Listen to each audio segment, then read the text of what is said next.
Hi guys, such a lively crowd. And yeah, Zulit and Alagan set up a big bar to me. So I'm the last 100% here, and the expectation is a bit high now. Okay, so I'll try my best. So when I get these requests, so the invitation to speak, so I was thinking, what should I speak? Like everybody is speaking about agentic. Okay, it's the thing now. So if whatever you want, okay, we'll go for agentic. So then the other thing is like I personally like to speak about something which actually we do. Otherwise, if someone asks a question, how can I answer that?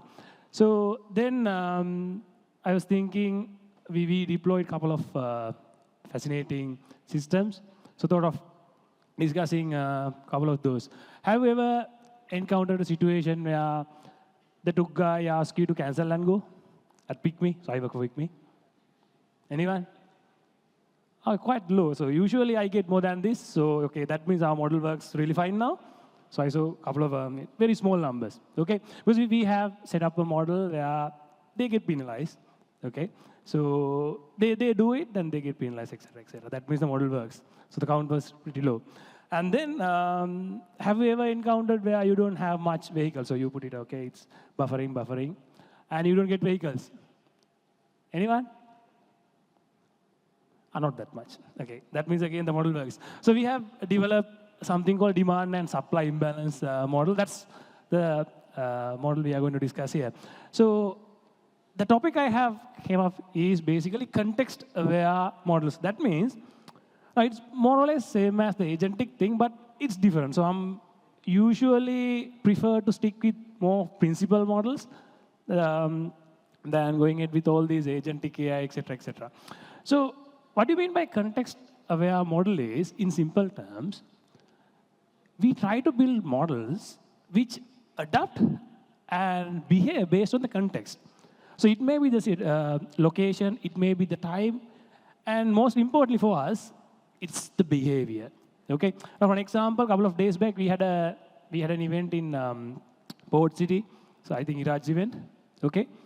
So if you see the traffic flow around that compared to traffic flow in a normal day, it's completely different, right? So if you see the traffic flow in Kolpiti area in the morning versus the evening, is again completely different. So the traffic differs based on the time as well as the location. You don't see the same traffic at the same time in Kolpiti versus in Panadura, or maybe Alla, right? So based on the location and based on the time, everything depends. Everything differs. At the same time, if you check the behavior, now there are certain people, so they're like, okay, we only go in cars. I won't get into a tuk. So there are behaviors. So there are people, I don't mind whether it's a tuk or whatever it is, as long as I can get from home to office, I don't mind even getting to a bike. It's a behavior pattern. And in certain cases, so some people actually what they do is they put the PickMe before they go to the washroom. So you want to get into office in the morning, so you wake up and you put the PickMe and go to washroom. Because some people, they want that assurance, okay, by the time I come out of the washroom, okay, the vehicle should be there in my doorstep. You had not even got dressed, okay, but you need the vehicle. That's the demand. It's a behavior aspect. Some people don't know, I don't want the driver to wait for me. So what I will do is I'll get dressed and nicely put it. Doesn't happen, right? Rarely. So what you do is you put the PickMe, maybe while during the washroom. Okay? So then what happens is you get a notification. Do you know that? Once the driver comes, so you get a small notification. Okay. Based on the faces, it seems like you don't know. Okay, that means you don't see that, right? So then what happens? The driver calls. Some there. Then you say, okay, give me 2 minutes. You have not even dressed. It takes 5-10 minutes, right? Everything depends on the behavior. So when it comes to modeling in our context, we have to deal with all sort of things. We have to check the driver behavior. Then if the driver is a person who doesn't want to wait, he cancels the trip and go away. Okay? And then if it is kind of very peak time, they don't want to stay. And sometimes they ask, so cash the card. Everything is a behavior change. So whether it's a cash or card, the same thing, right? So you get money whether it's cash or card, but it's again a behavioral thing. So in our cases, we want to make sure the model's aware of this context. Then you may wonder, okay, why do we have to do all this? That's what we discussed. So most of the scenarios depend on these behavioral things, and you need to be in real time. Now, what you want is you book the PickMe, you want a vehicle as soon as you click that book a ride, right? Book. So you want the vehicle to be connected as soon as possible. You want it real time. It won't just fly as long as I'm aware. We don't have helicopters in PickMe, so we have the basic vehicle just traveling on the road, right? So even though you get connected with the vehicle, it takes time to get the vehicle to your doorstep. But still, you want that to be connected as soon as possible, right? So you want it in real time, even though actually you don't want it real time, but in behavioral, you want it in real time, okay?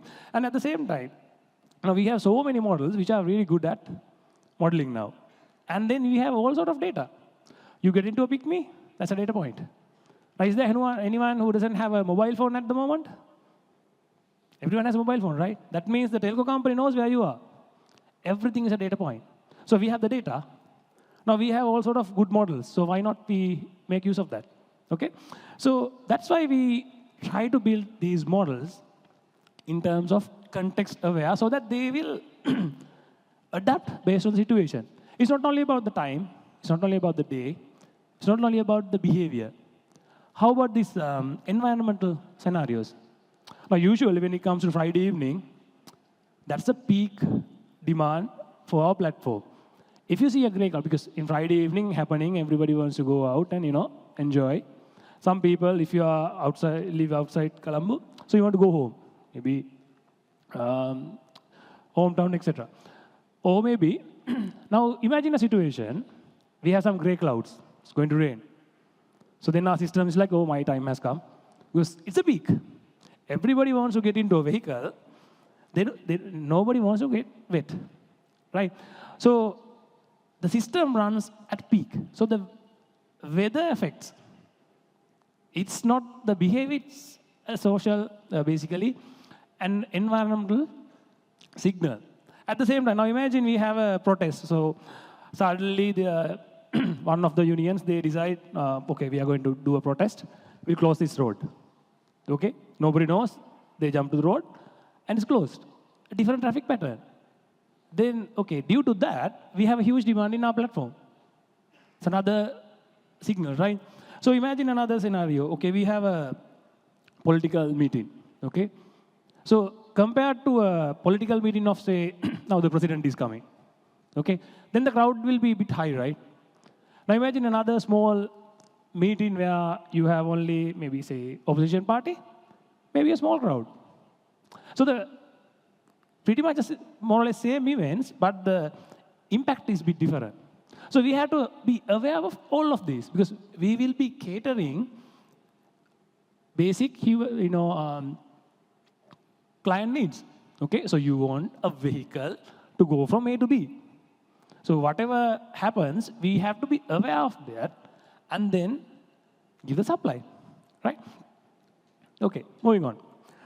Now, how do we actually architect such a system? So you may wonder, okay, why did I just jump into something like designing? Why not more technical things? Because when it comes to these things, it's not straightforward as a tabular data set handling.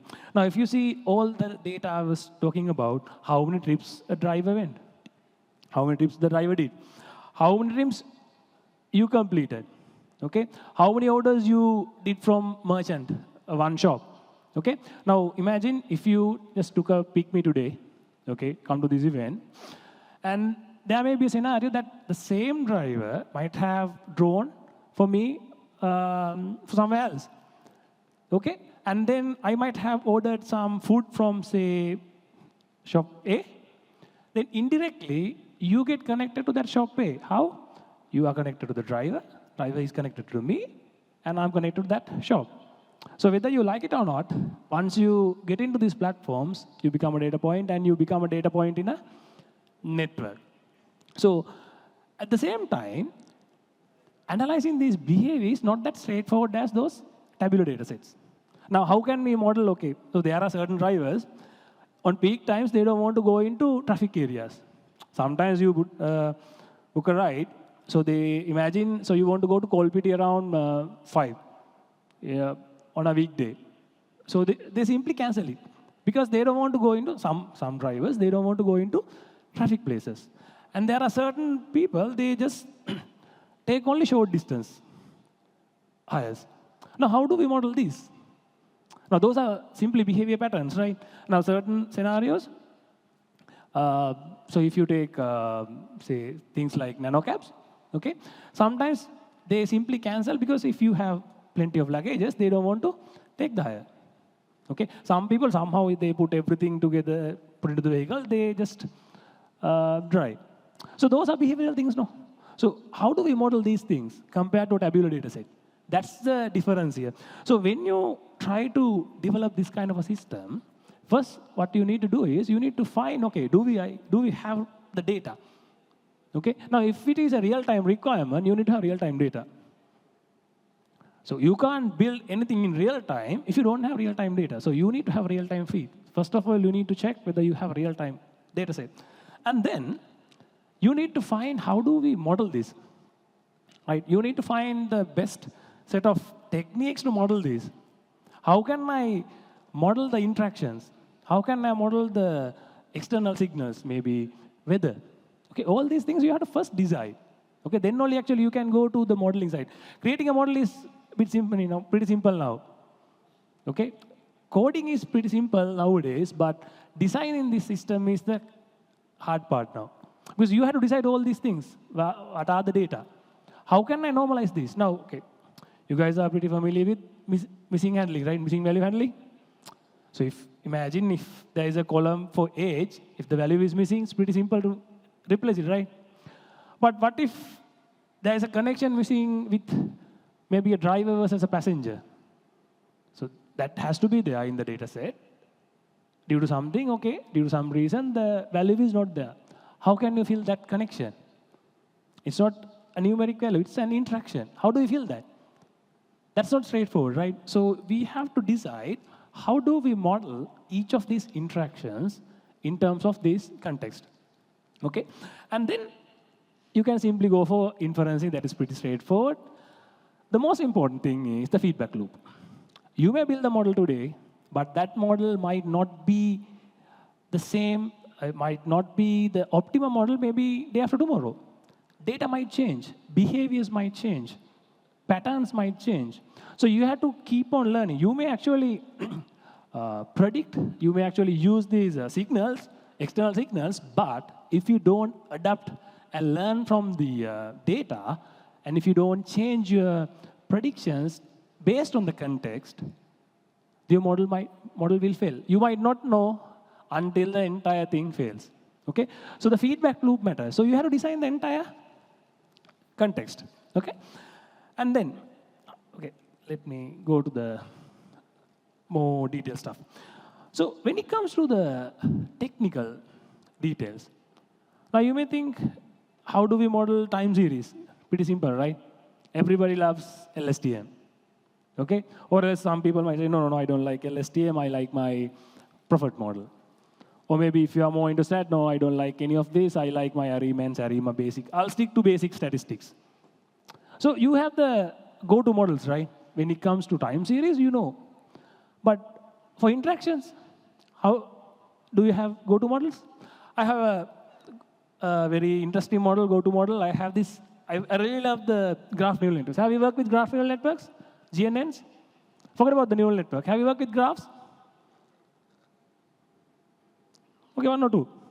So working with graph is pretty simple, but the thing is you need to know in which dimension you look into the data. I'll give you an example.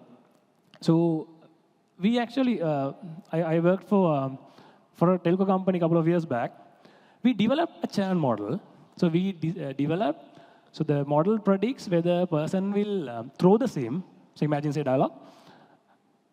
SIM or not. So that's usually the telco churn project.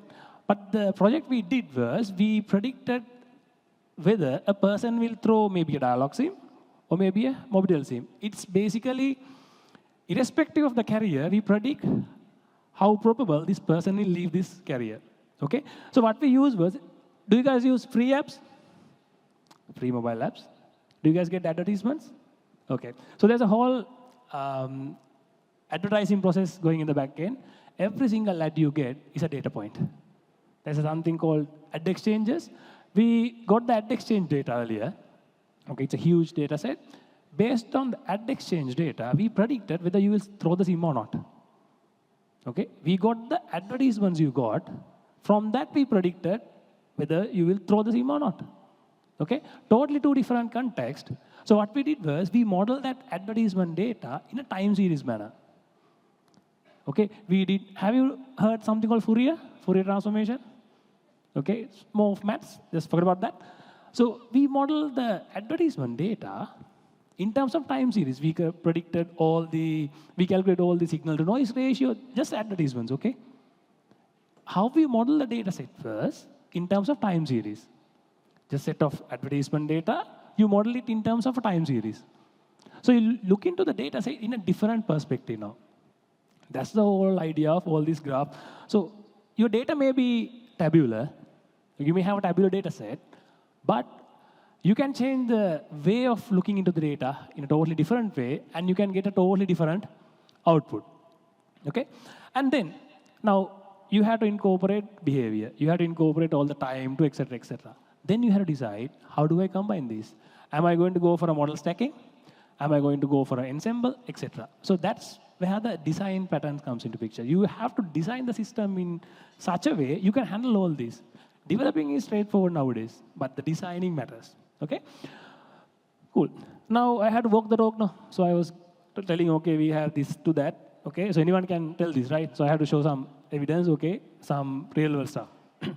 So we developed this demand and supply forecasting model at PickMe. It's a real-time system. So what it does is, for a given location, the space, for a given location, we predict how many hires are we going to get for each location, okay? So these CAS, we call them hex bins, okay? We don't stick into province or DSDs, division secretary levels, because PickMe runs in Nepal, so we don't have province in Nepal, no? So the model has to run in Nepal as well. So it can't be only for Sri Lanka, so we had to have a more of a global divisions. So it predicts the demand, and then we predict how many drivers will be there in this location in next hour. So we predict 1 hour in advance, so we can actually predict even 1 minute advance. So what's the point of predicting, okay, next minute we are going to have 10 hires. Who cares? What can we do in 1 minute? Can we bring more tuk drivers? No. You need to have a time to bring people to that location, right? So you predict how many hires, you predict how many drivers will be there at the location to cater that demand. If you have an imbalance, then we have to optimize for that imbalance. So what happens is, when you have this imbalance, now imagine we are having, say we predict, we are having 1,000 tuk hires in Kolpiti in 5 to 6 period, okay? You don't need 1,000 three-wheelers to cater 1,000 hires. Maybe 700? How do we know? We have to check, okay, the people who are will be there, their behavior. Okay, are they long hire takers? Okay, their usual driving patterns. Based on that, and based on the other data, we predict, okay, to cater this 1,000, maybe 700 is enough. Okay, that's the optimization. You don't need machine learning for that. It's pretty basic optimization. And then, if we don't have that 700, imagine we have 500. Now we are lacking with 200 drivers. Okay, so this is a real-time dashboard we had.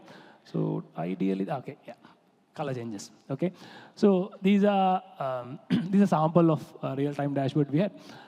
So to cater that 200 difference, now we have to bring drivers, no? Otherwise, what will happen is everybody has both apps, no? PickMe and the other one, right? So what you do is you check. So you put the high on both. If this doesn't work, you go for the other one. Makes sense, right? So we can't tell, no, you have to stick for PickMe. It doesn't work, right? So somehow we have to give that higher. Okay, we want everybody to get a vehicle. So we have to bring those 200 somehow. So we can't ask a driver who's in Panaduru to come to Kolpiti. Doesn't work. Okay? It should be a feasible driver within a given radius. And it should be a driver who will accept that request. So what we do is, we tell them, okay, so there are a couple of hires here. There are going to be many hires. You go there. We'll give you some extra money. We'll give you 100 rupees more. That 100 rupee goes from PickMe's pocket, not from you or the driver. Okay? So we spend more money. Okay, bit of marketing. Yes, we spend more money just to give you that hire. Okay? So if a driver accepts that and come to that location, we give them extra money. Okay? But not everybody takes that. If we ask 100 people to show up, maybe 70, 80 will show up. So we need to cater, we need to filter out the drivers who will actually accept that request. Okay? That's where the behavior analysis comes into picture. So we do all these things in real time. 1 hour in advance. We predict the demand like this, okay, for each hex bin, and then okay, we predict the supply. Okay, what is the organic supply? This is the organic supply, and then we go for the optimization, which is this. Okay, okay. These are a couple of outputs. Don't look at the y-axis. I had to cut the y-axis just to hide the numbers, to be honest. So x-axis is there, dates. These are very recent data. So left side is the demand, the right side is the supply. So you can see how good the model is, right? So it's a pretty good model, accuracy-wise. So it actually incorporates the time, the space, spatial things, behavior, every single thing. Now, because when it comes to days, now if you have a holiday on, say, Tuesday or Thursday, all our poor souls get sick on Monday or Tuesday, Friday, right? So if you have a holiday, so everybody was on sick leave. So then the demand goes for 0. So we had to check whether we have a long weekend.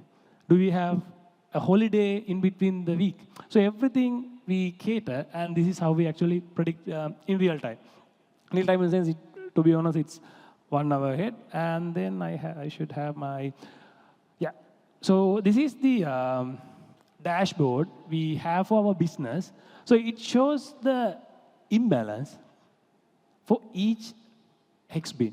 So we are lacking this much of vehicles, and we are going to advertise these drivers, and we are going to give this amount so that they will show up in this place, and we will cater that demand. Okay, that's how we will get that vehicle in the location. Otherwise, if we just go ahead, okay, no, let organically float the market, it doesn't work. Okay, especially in Friday evenings, especially when it's going to be raining, we won't have that organic demand and supply balance. So we have to make sure we bring supply. So usually what happens is we have lack of supply than the demand. We have a huge demand because you don't have that much of drivers. Okay, we need to have a huge amount of drivers, not very large, but we need to have sufficient amount of drivers to cater the demand. Okay, we are trying to optimize this because we can't bring a driver from home, right?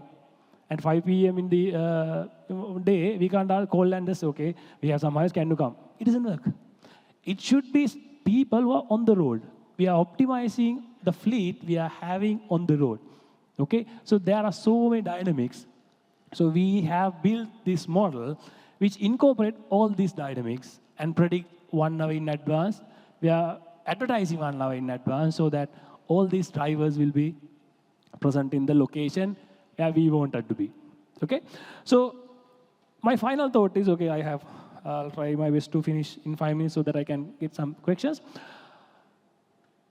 The idea here is, you may think, okay, why can't we do this with a agentic framework?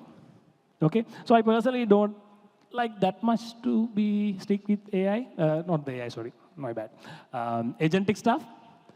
I personally believe still we have huge room for principal models, okay, than making it pretty complicated with LLMs and agentic frameworks, because this model works very well, okay? So all the predictions, everything is pretty much very accurate.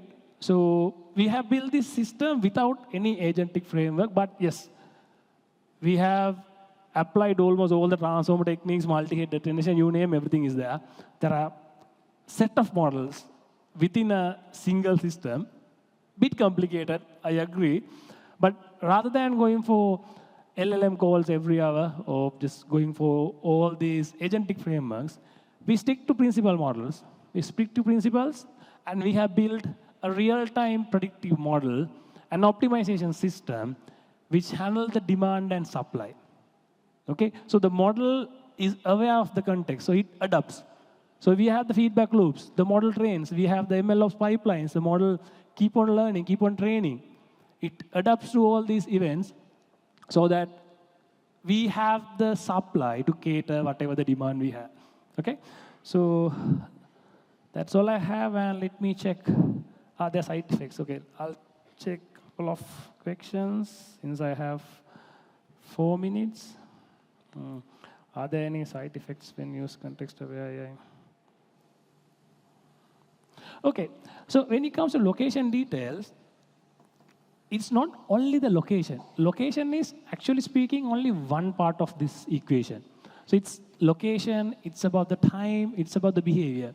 In certain cases, location might play a big role, okay?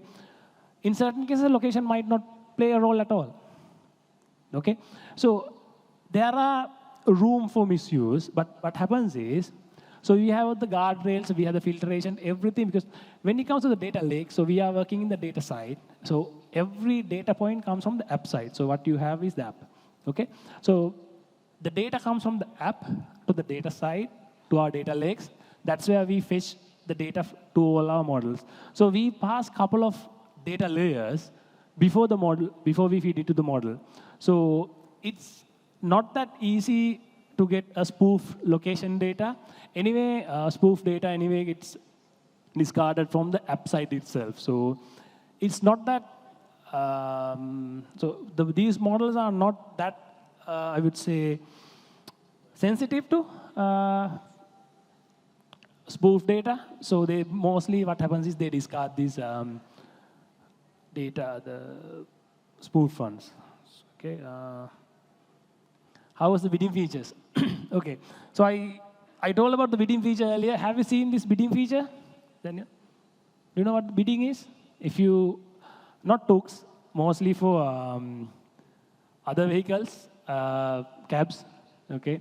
So there's a feature called bidding. What do you mean by bidding is, so if we see a huge demand imbalance, okay, we ask the driver to bid.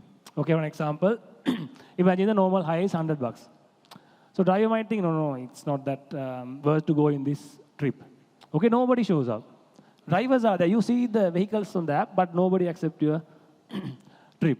So then what will happen is, we tell the drivers, okay, we gave them some options, they bid you. Okay, give me 150, I'll ride you. Give me 200, I'll take you home. So they give you some bids. So as the user, you have the options to select a bid. So that's that bidding option. Any solution for any solution for cash or card? That's a very so I'll give you a political answer for that. So technically speaking, as a user, which one you prefer? Card, no. Okay, anyone will prefer card? Yes. Thank you. So what happens is, it's again a behavioral issue. As a driver, they get paid whether it's card or cash. Okay? So there are certain behavior issues which I don't want to speak in this stage. So it's again a behavioral issue. It's really difficult to address a personal behavioral issue from tech perspective. Okay? Because I would say, the segment we are dealing with in terms of the driver fleets, it's really difficult to deal with. Okay? So addressing a behavioral thing with tech is not that easy. We are trying our best. So what we are trying to do is, rather than going with more of a pushy way to, no, you have to go for card options, we are trying to introduce more fintech solutions for them so that they will accept cards. So what they want is cash in the hand, no. That's why mostly they ask for cash hires.